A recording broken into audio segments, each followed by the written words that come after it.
Good morning, everyone. On behalf of the Mayor, City Council, and City Manager's Office, and our technology partners at SizeUp, welcome to today's small business webinar on the new City of Raleigh Small Business Insights tool. Thank you all for joining. I'm Mark Weldon with the City of Raleigh Small Business Development Unit of the Housing and Neighborhoods Department. We'll get started with the formal presentation and service demo in a moment. We're glad you're here today. We're really excited about this virtual ribbon cutting for our new Small Business Insights tool powered by SizeUp. Over the past year, the city's small business development team has been investing in many new resources for our small business community. We believe this particular tool will be transformative as an online service available 24/7 for busy small business owners like you. So let's get started. I'm pleased to introduce our SizeUp technology partner and product leader, Mario Ubalde, who is ready to get things going so you can learn about the features and see a real-life demo using real-life data. Mario, it's all yours. Thanks. Thank you so much, Mark. Thanks for leading this. Good morning, everyone. My name is Mario Ubalde. I'm the Director of Customer Success for SizeUp, and I'm going to be providing a little bit of context before we get started with Armando's demo. So I want to give you a little bit of background about SizeUp Raleigh. This is a business intelligence tool intended for you. A lot of really big businesses either have in-house business or data analysts that, with their six-figure salaries and benefits that are providing this data. Or in some cases, your national franchises, your Starbucks and McDonald's, they'll go to the McKinseys and Deloittes of the world to have analysis like this done every year. But we're providing now, via the investment that Mark and Hannah have made in this information, the same type of data to small businesses in Raleigh. The other thing that's really important is we know you're working really hard for your businesses, for your customers, for your product and services. So that means that you're generally busy Monday through Friday, 9 to 5, when traditional assistant services are available. So this service is available 24/7, 365. So you can use it in evenings, weekends, before or after work hours, whenever you need it to. While the information we're providing is very, very powerful, we've made it simple to use. And most importantly, we recognize that you collaborate, that you're not making these decisions or performing analysis on your business alone. So there's a report creator, so you can take whatever you're seeing online and then turn that into a PDF so that you can slice and dice the information, put it into Excel or share it with your investors or your other team members. So I want to talk a little bit about what's happening and why this tool is so important. What you're seeing on the screen right now is the number of business starts in the US. You see this little dip right here? That was the beginning of the COVID-19 global pandemic. And we thought this was the trend that was going to be happening for businesses. Fewer and fewer businesses were going to start and more businesses were going to close. What you can see is a trend where more and more businesses are starting than has ever happened before. And you're saying, well, that's interesting. That's the United States. But we can show you the same results for the South, and we can show you the results here in North Carolina. What you're going to notice is while there's still an up and down in terms of the number of businesses starting, the lowest lows are still so much higher than the previous highs. So we have more businesses starting now than any other time. And existing businesses, because of the pandemic, have had to either pivot or continue to change to adapt to the changes in the economy. Why does this matter? This is the chart of the 5-year survival rate for new businesses. You can see that by the end of year 5, 50% of new businesses have failed. But there's a really interesting context here that we should talk about, which is why new businesses fail. And I'm going to round here, but you can see about 2/3 of new businesses fail because they're not properly prepared. It's not because they're not executing or they're selling the wrong product or service at the wrong time. So, for those businesses that are going to die a natural death, you're selling horseshoes when people move to cars. You're renting VHS tapes when people move to streaming services. Or you're still trying to sell those fax machines when people are sending attachments on their phone. Those are going to die a natural death. But 2/3 of businesses could survive if they have the proper information to execute. And so the type of information that you're going to see on the tool is going to help you understand how to optimally make decisions, data-driven decisions that will be important for you. Now, the tool can work at any level. So if you were looking at the retail trade, you could look at restaurants, or you could dive deeper and look at Italian restaurant, or you could look just at pizza restaurants. And the same true is on the manufacturing side. You could look at all manufacturing, so everything from metal foundries to 3D printing to plastics or just to plastic foam. And the analysis, while it will always start within the city of Raleigh, can extend to whatever you think that trade area is. So if you're a local business and you want hyper local information, you can just look at the neighborhood that you're in. Or if your trade area is the city, the state, or you're looking for suppliers for very special product nationally, then you can always use the tool to service the trade area or the marketing area that you're interested in. So we're going to talk about very specific modules now, but we're not going to talk about these modules in a vacuum. So we have the My Business Ranking or benchmarking tool. And so we're not just going to talk about benchmarking in general. We're going to talk about why that matters for a beauty salon. If you were starting a beauty salon, isn't it critical to understand exactly if you start up what you would expect in terms of revenue or how many people you would have to hire? Because that decision about hiring the right amount of people is the difference between you having enough people to provide excellent customer service or hiring too many where your burn rate for your initial capital investment is going away too quickly. We're going to focus on competition so that you can actually see the entire ecosystem in which you're operating, so that you can see where your competitors are, where your supply chain is, so you can source locally, because we know that there's still logistic challenges with you getting the products that you need from where you need to go to and where you need to receive it from. And you can even look at your potential customers. So you can use this tool to prospect in a way that you normally would have to spend hundreds or thousands of dollars from in terms of like buying business lists. We're also going to focus on advertising so that we know that advertising is still important, but you want to be as precise as you can in terms of where you advertise so that you're maximizing the value of each dollar. So if you're a restaurant, you know which neighborhood, zip code that you want to focus on. And if you're a dentist, then you can focus on the type of dental customer that you're looking at, whether it's someone taking care of their teeth or maybe someone looking for cosmetic dental procedures, for teeth whitening or veneers or things of that nature. And then lastly, to round out the picture, our model is going to take you through one of the most powerful tools, which is the demographic tools that can help you target the very specific type of person, whether it be by age or gender, or the labor force that you need to help power your success, to hire those new employees. And lastly, the type of consumer expenditures, if you're a retail business, that will allow you to target the specific areas that are underserved or where there's a huge value in locating next to your competitors, create that type of cluster that economic developers are fond of speaking. So without any further ado, I'm going to introduce Armando Morales, who's going to take you the rest of the way through this journey to tell you the story of how this tool can help you in your business in your location. Armando, over to you. Thanks, Mario. Appreciate that. So I hope that was a helpful overview so that we can go into the actual tool and show you how it can help you in your small business as well. Navigation. To get to this tool, this is going to be hosted on RaleighNC.gov. And Size Up is business insights. So the way they do search for it, so they have a lot of services you can search.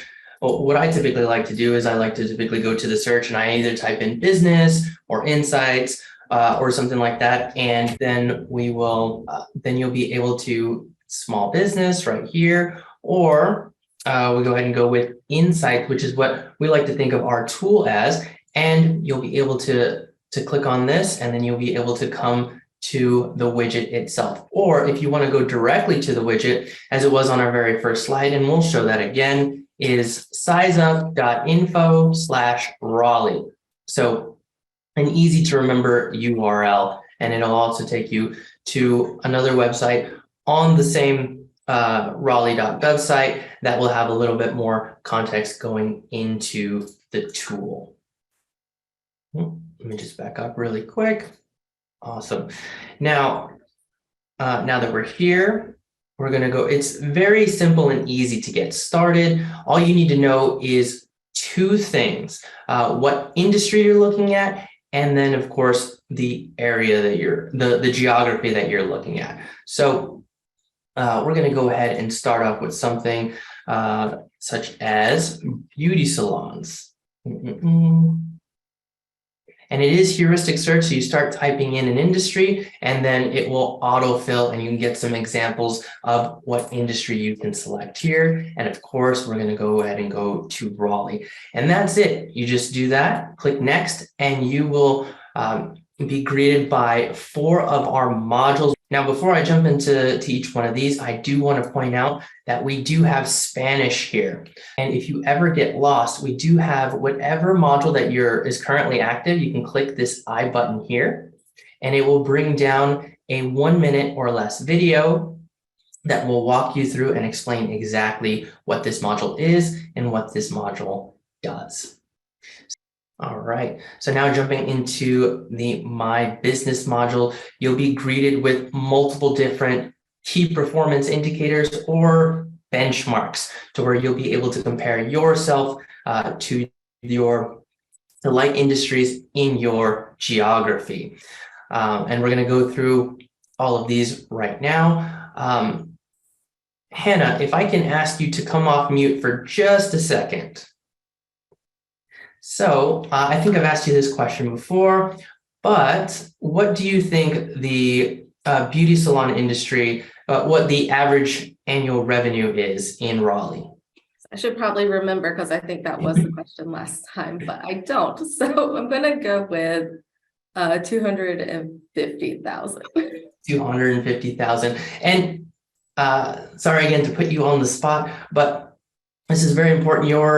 You're in the same boat as most small businesses and entrepreneurs when they jump into an industry. They have either a recipe that they want to turn or a service that they want to turn into a business, but they don't completely know what the rest of the stats are in the market. So let's go ahead and go 250,000.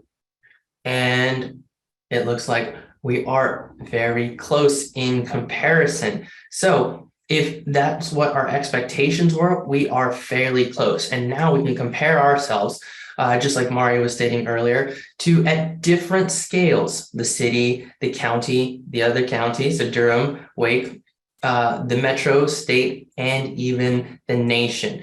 We can see the annual average revenue of beauty salons here.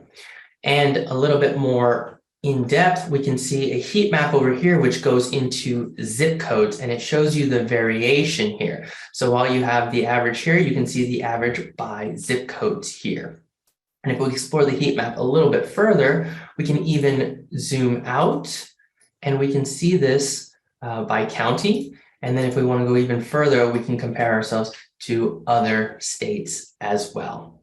And we can do this in multiple benchmarks where there are heat maps present. The next benchmark here is the year started. So I'm going to go ahead and type in 2012. And what this will show you is the trend of businesses in that industry that have opened up in a given year, showing you a general trend. So we have multiple scales here. Now, the nation obviously is very huge, so it's going to kind of outweigh the rest of the scale. So we can go ahead and just click that off and we can see it by the state, metro, and county. And the trend looks like it's generally going in a positive direction, which typically is a very healthy indicator for a particular industry. Now, if we were looking at something like maybe rental DVDs, we might see the opposite trend, and it might be cause for concern or pause to reevaluate that particular industry.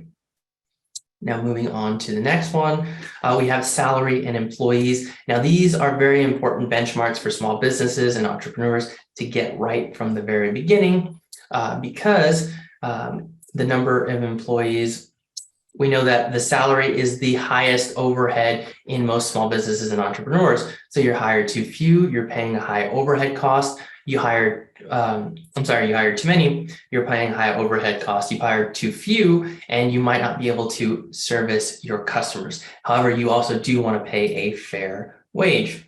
So let me go ahead and guess around 23,000 in the beauty salon industry. And wow, I am very much underpaying my staff here. So it'll be a miracle if I'm able to get anyone hired at all.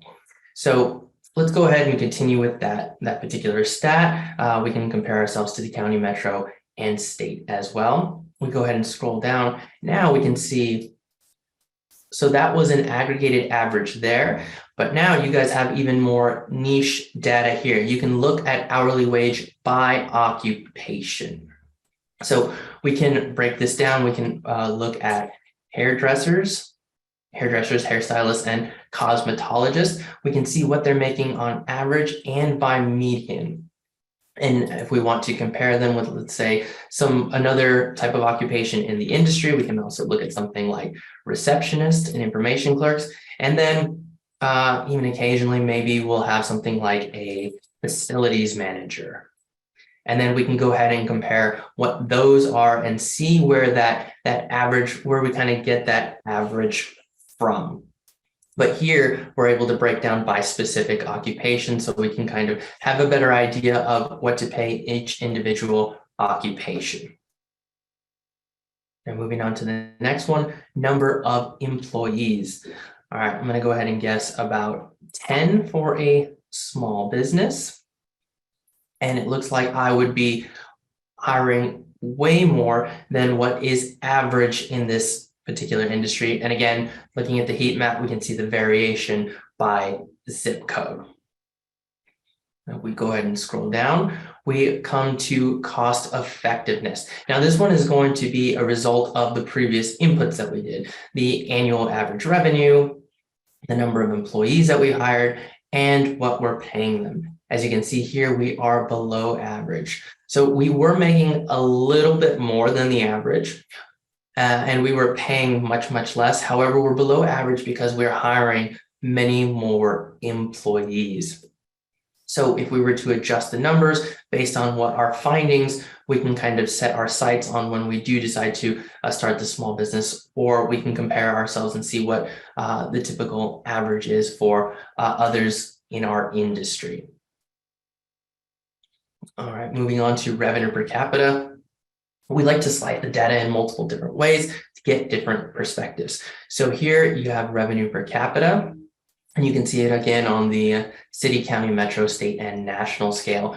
But over here, you can see this as a heat map, and you can see the quality of dollars spent in a given zip code. Additionally, you can see the total revenue by zip code. Now, this differs from the very first benchmark because this adds the sum of all the total revenue per zip code in that given industry, as opposed to averaging it out. So to give you a better idea of concentration, clusters, quality, that type of thing. Now moving on, we have local retention. Of course, everyone wants to retain their workers, and I do want to point out that this is based on full-time equivalent. So if we've hired our 10 employees and we are losing 2 of those, and we think, oh no, what am I doing wrong? What do I need to change? We go ahead and look at this, the objective lens of data, and then we can see that we are actually on schedule, and it is part of the industry standard, and we can pat ourselves on the back and say this is actually normal and our business practices are doing well.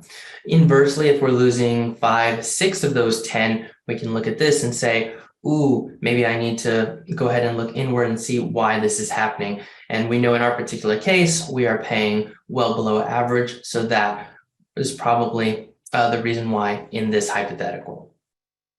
Moving on, we've got things like healthcare costs and workers' comp that have typically been opaque to small business in the past, but here you can go ahead and enter those and see those here. And then moving on to some of the final benchmarks over here, you can look at total open hours per week. So you can set your sights on what days of the week that the industry is typically open and the hours of the week that are typically open. So as a beauty salon, I'm thinking maybe about 60 hours per week. Let's see how close I can get. So we can go ahead and compare, and we see that actually 60 hours is a little bit more than the average. we can see that it's higher in the city and it gets a little bit lower county, metro, and state or nation as well. And then we can see the breakdown of businesses open in a given day of the week. And it looks like the majority or a lot of businesses in this industry, or at least close to 30%, are off on Mondays, at least in the city. And just like the time series data, you can click off the scales that you do not want to compare yourself to. So if we wanted to take off the state and the nation, we can do that as well. And we can see where the concentration of open days of the week are. And it looks like it heavily favors Tuesday through Friday, with Saturday even being a higher open rate than Mondays. But Sunday, it looks like it's the inverse from the majority of the days of the week, and 70% of businesses are actually closed. So you can get an idea and see where that where your competition is currently open. Now that we've seen where the percentage of businesses are open on a given day of the week, we can see the daily open hours by average and then also by median, which will give us a better idea of the open hours. So let's take a look at Sunday, where there's less. So of the 32%, or sorry, the 31% of businesses that are open in Raleigh on Sunday, they are doing almost a full day. So 10 to 5 there. So if you are planning on being open, this is the hours that you are going to be competing with on a given day of the week. Now, moving on to online presence. There's multiple ways that businesses can market them, promote themselves online nowadays. However, they take time and resources. So we want to maximize our time and so that we can have a better return on our investment and our time. So here we're discovering where the majority of the industry is spending their online presence. So if I want to go ahead and promote myself online via a website, I can see that about 59 to 81% of businesses in this industry are promoting themselves online within the city. And that's fairly consistent through the county, the metro, state, and the nation. Now we look at the social medias. /SizeUpBiz, and that we can see that there is a Facebook presence, 37 to 63%, but it's not nearly as heavy as a website. So the industry is looking to promote themselves more online as a website. So if I were in this particular industry and I had limited time and resources, I might start to focus on a website because that's typically the best practice in this given industry. Now let's go ahead and explore the other ones. Instagram, let's say maybe I'm not thinking about doing one, so I'm going to go ahead and click I do not have one. And it looks like I would be in the majority there. It looks like not many businesses in the industry are concentrating there. Now, it very well could be an opportunity for your business in that industry, considering not many are promoting themselves, or it could be a best practice. However, you do have the objective lens of data here to see where the numbers lie. And we go ahead and click on LinkedIn. Let's say I'm not going to promote myself on LinkedIn, and I can see that not a lot of businesses in the beauty salon industry are promoting themselves there. And let's go ahead and look at Twitter and YouTube. Very similar trend there. And then with YouTube, slightly higher than Twitter and LinkedIn, however, not as significant. So if I had the resources to do two modes of promoting myself, I would focus on websites and Facebook. So now that we've done all of that, now what? We have the summary view button here, and it will give us a health dashboard of all of the inputs that we just entered, so we can kind of see all of that in a single perspective here. And based on that exercise, we've been able to compare ourselves and enlighten ourselves on what the industry standard is in a given benchmark. The competition module. So here you can see your ecosystem in three very important tabs here. You'll be able to see your competitors. Who are you competing with? Is it big box stores? Is it mom and pop shops? And are there clusters of them? You'll be able to discover or prospect new potential customers. And then in a final tab, you'll be able to discover new potential suppliers, find different offerings, different prices, and services. So just to mix this up a little bit, we're going to go ahead and go to computer support services. It's kind of an adjacent field to what we're doing here. Everything having to do with technology. So we type that in and it autofills, and just like Google, you'll have different pages for different hits. You'll get the top 10, all starting from the center of Raleigh here. Now, of all of these that popped up, you can click on each individual one of these and you'll get an info card that pops up, and you'll get information such as website, contact information, address, and even social media. You can click on these and you can follow those and see what their online presence is, what their offerings are, and kind of figure out what your competition is doing, what you might need to do. And if you believe that you're competing against more than just computer support services, you can click on this industry button here, and then you can also start typing in other things. Maybe you're competing against computer software stores as well, not just the services, but the stores. And then it will autofill and it will bring up those competitors as well, so you can kind of scope out your ecosystem and your competition. Looking at minority-owned businesses, let's go ahead and jump in here. And on the info card right here where it says private ownership, if they are minority-owned or women-owned, and we have some level of confidence, this will appear. So we click here. Oops. And then right here, we'll see something like might be women owned. Now we have this information button here, a little caveat. We do get our data sources typically from multiple data sources, but in this particular case, we are getting it from limited amount. So we do have this caveat here that it might be women owned, and that's why we have that there, because our level of confidence is not as high as the ones where we have multiple verifications for that one. But to be able to find that here we go. I had to go to the third page, but it is here. We have one that might be Sweet Tea Salon, might be women owned, and might be minority owned. So that's where you can find women owned or minority owned businesses there. Now the second tab here, looking at business to business customers, we can start to prospect potential customers here. So if I'm in the computer services industry, I'm going to look at those types of businesses that are using a lot of computer services. So things that come to mind are educational services, and then just like we have on the call, government offices, government executive offices, let's go with that. And as you can see, it'll start to build up more and more customers here. And just like the previous tab, you'll be able to click on these, get contact information, and then potentially contact them so that you can build up your customer base as well and offer them your services.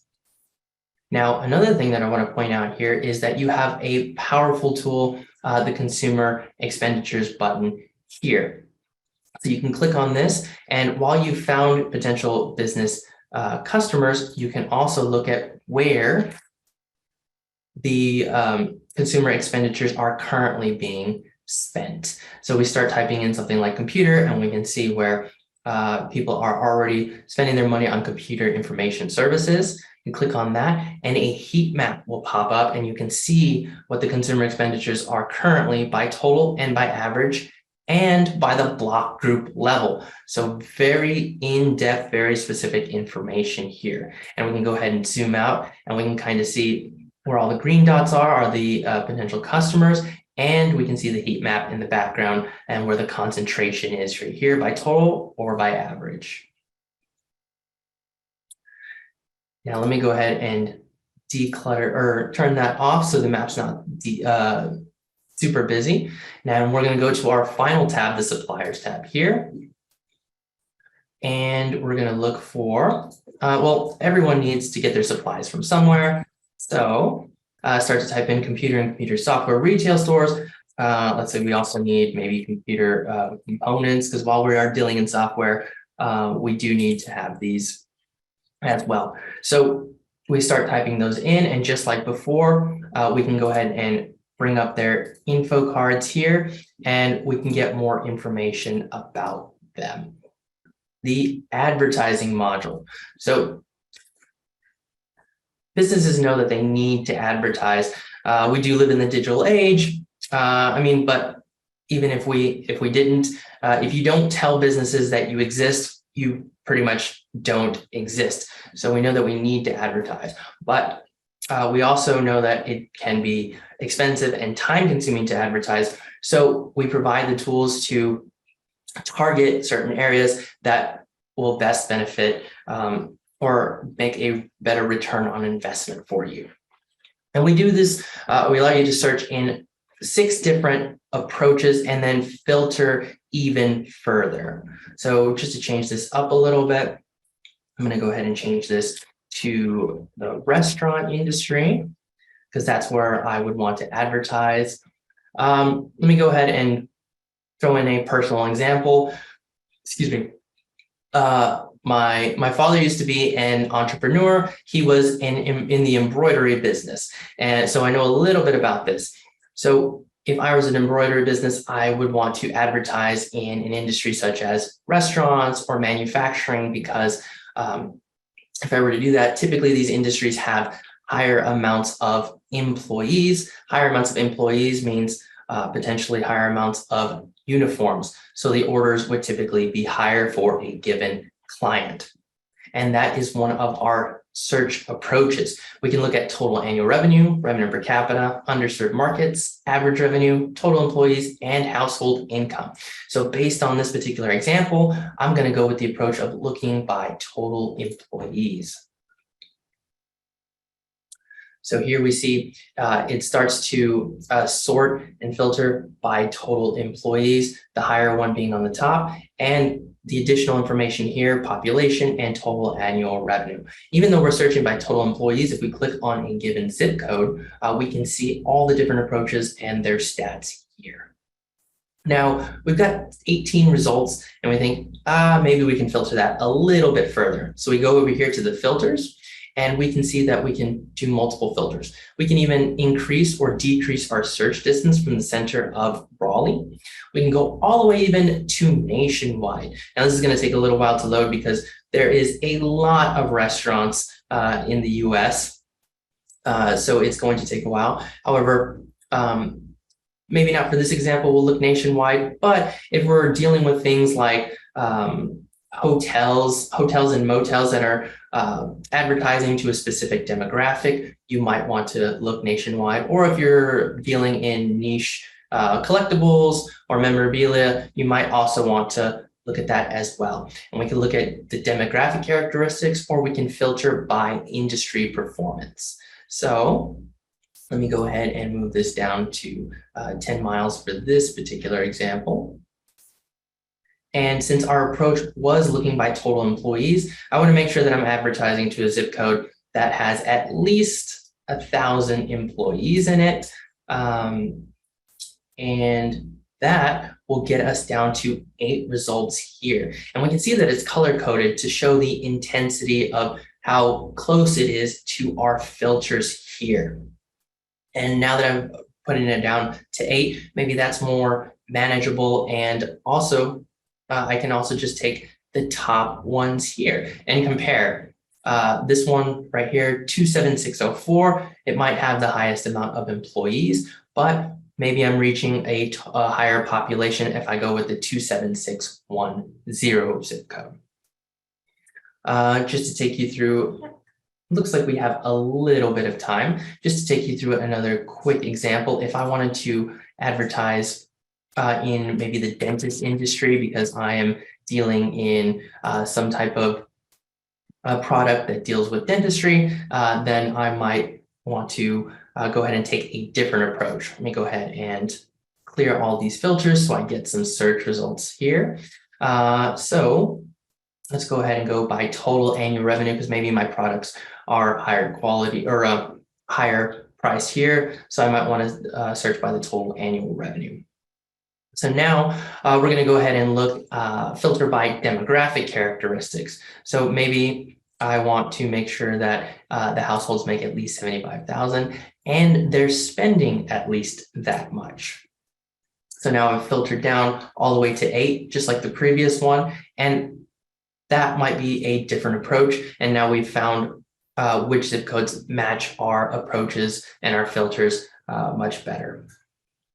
Now, while we've shown you where to advertise, we don't tell you how to advertise. So if you want to advertise in the traditional manner, flyers, door-to-door, billboards, bus stops, you're absolutely welcome to. We've shown you where the best zip code based on your filters are. Or you can do the digital approach and you can filter by zip code, doing Facebook, Instagram, advertise.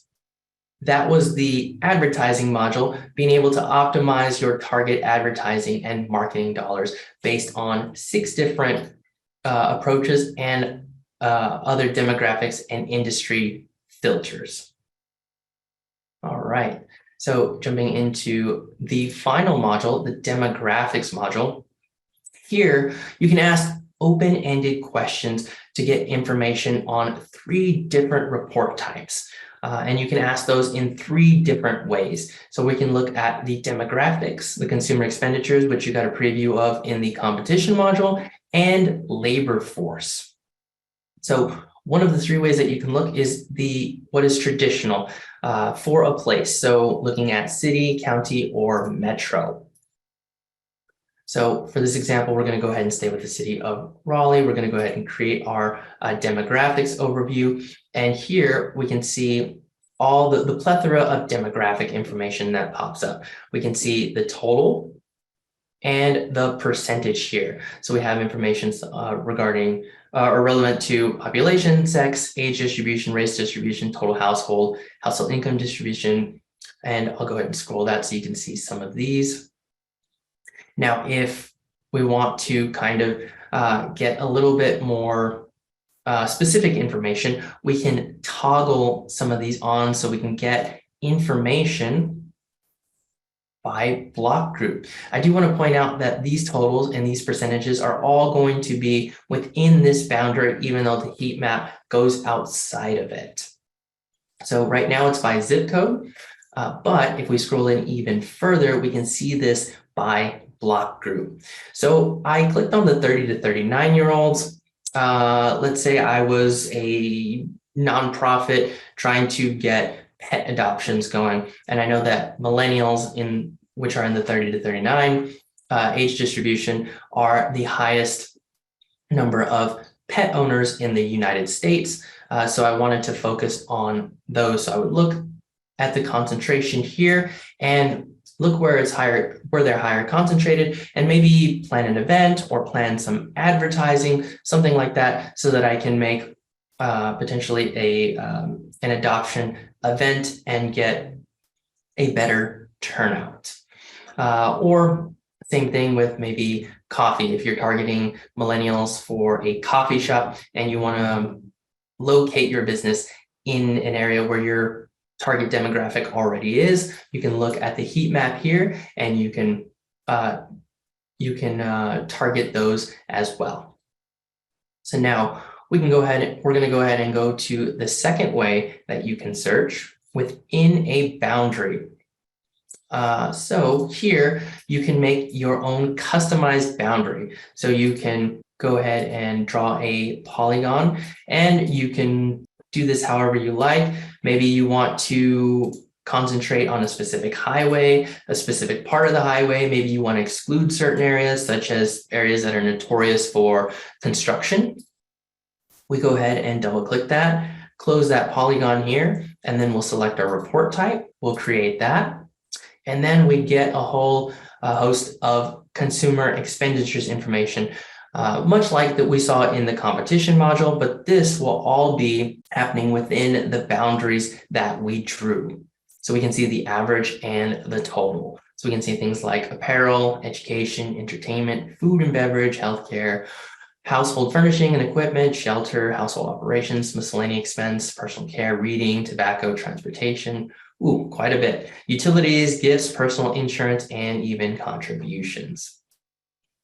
So just like we did before, we can also click on one of these toggles here that we're interested in to see a heat map pop up and see this by more at a block group level.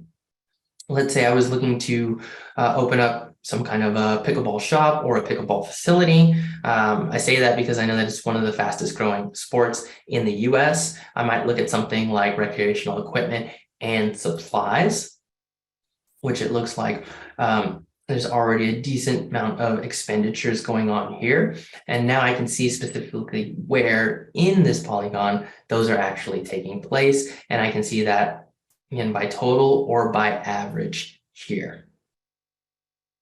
All right. Now, the last way that we can search, and my personal favorite, is around an address.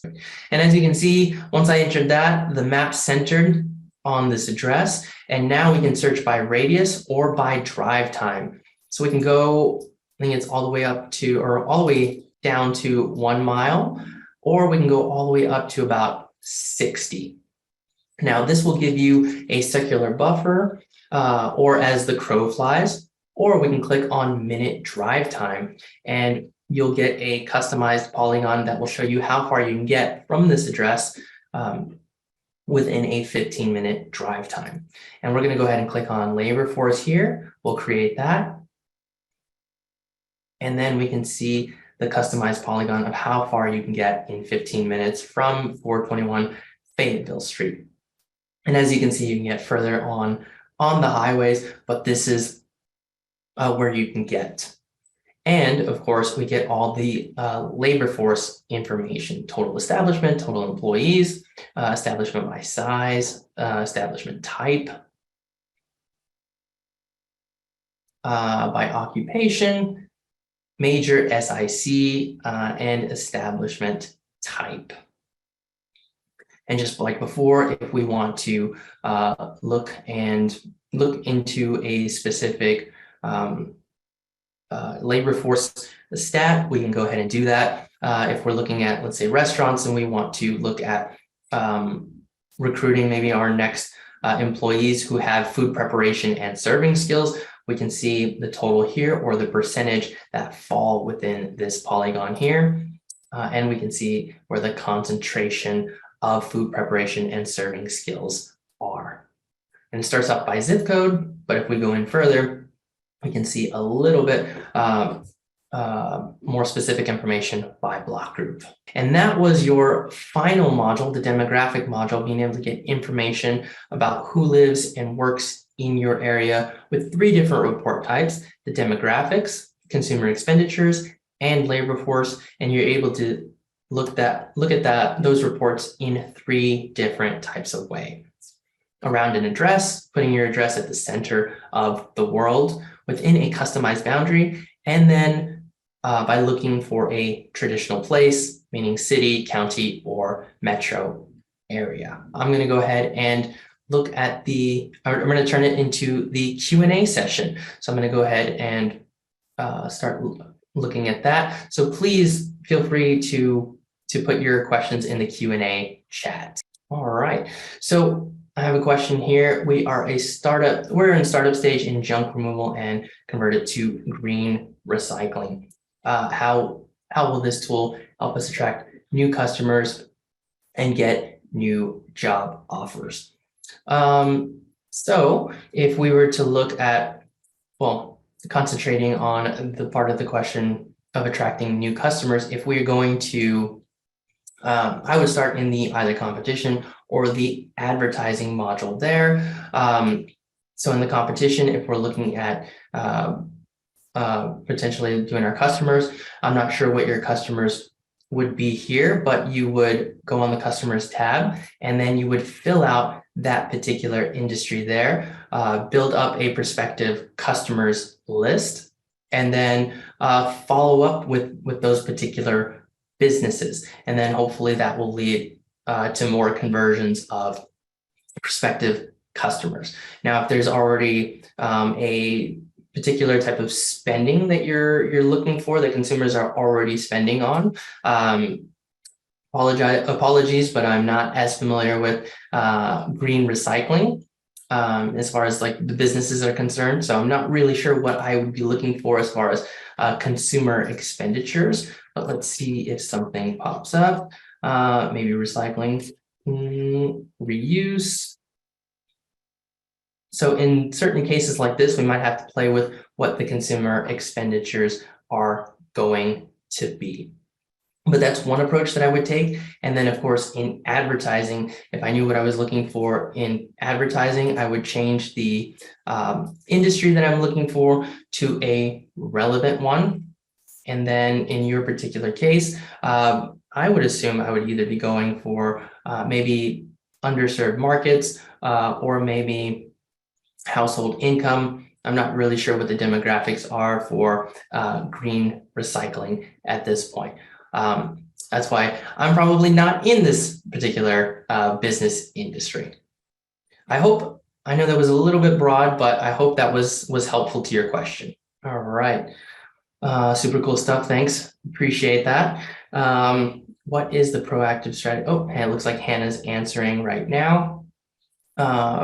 What is the proactive strategy between Size Up and COR to get the word out to small businesses? This is an incredible tool that can be game-changing for small business owners. Yes, thank you, Armando and Lauren, great question. And you are actually part of the solution there as well. So we're partnering closely with our Alliance and Entrepreneurial Support Organization partners, and we will be doing some follow-up after this session, certainly getting this link of the presentation out as well as to the tool itself, working through our website, through city emails, social media that the city has, going out to businesses who we already have on record with email addresses and so on and so forth. So we definitely do not want to keep this a secret. We believe this is a very valuable tool for all of our small businesses. And if any of you all on the session today can help us spread the word, then we thank you very much for that. And if there's any other outlets that you can think of, including mass media or trade publications in the area, we will be certainly happy to talk with them about that. Awesome. Thank you for that, Mark. I'm looking at the Q&A and I do not see any new questions. However, I know that we do have a couple of more minutes before we do our final outro and final announcements. So one of the things that I do want to take the opportunity to point out is that, actually, perfect timing for that question, Lindsay, how do we export information? So we are ready to roll out our PDF button, and that will appear. It should appear at the end of business today, actually, so very exciting there. And that will appear on the right-hand side over here. So here on the My Business module, you'll get a report with all the heat maps and all of the inputs that you just entered. And you can go ahead and print that out as well. In the competition module, whatever industries that you input in each one of those will appear here. It'll show you whatever page that you're on. So if you go to page 3, it'll show you the competitors that are on page 3, and then it'll show you page 1 of customers and suppliers so that you can export that and have that physical piece of paper in your hand. Same thing will apply to the advertising and demographics module. You'll be able to get that map with that polygon, with that 10-minute drive time. Oops, it was like 421 Fayetteville Street. So you'll be able to get this in a report format. I hope that helps. So you'll be able to play with, you'll have a reason to come back this afternoon and be able to play with this. who is the point person within the city team who can help us learn more or how to utilize this tool? I believe that's a question for you, Mark.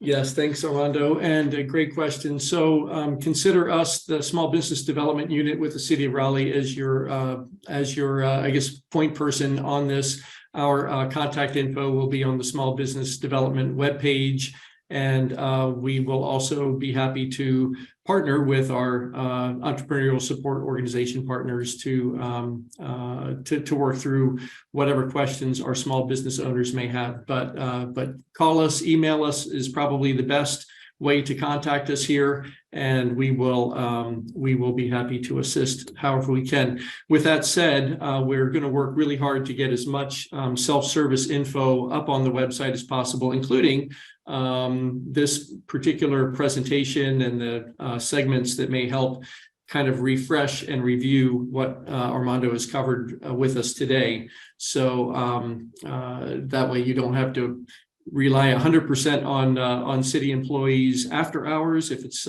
if your hours are such that it's late at night before you can get to this stuff, we want to try to have as much self-serve information up there as well. I hope that helps.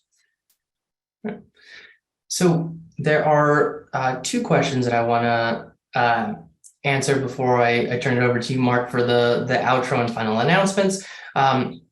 Do any of the data sources that are being used differentiate customers between local residents and out of market or visitors to Raleigh? So this is going to be at the local level, and depending on where you are in the tool, the data will come from different data sources, because we do use hundreds of different data sources, and we combine them to have this easy visual tool. So for example, if you're looking in the competition module and you put in the consumer expenditures, of course, that's going to be by household there.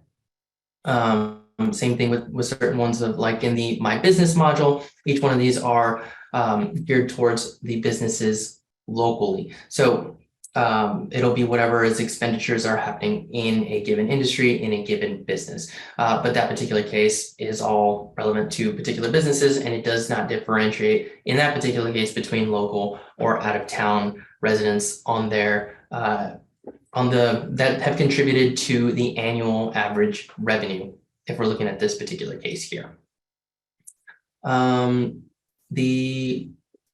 One other thing that I want to point out is I want to put on screen again one last time the website. So let me go ahead and share that with you here. And last question for you, Mark.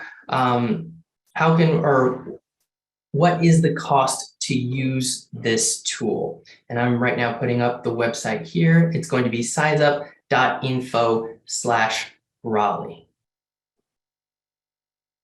All right, well, that's a great question. And the answer, I am delighted to say, is zero. So this is a no-cost service available to small businesses anytime.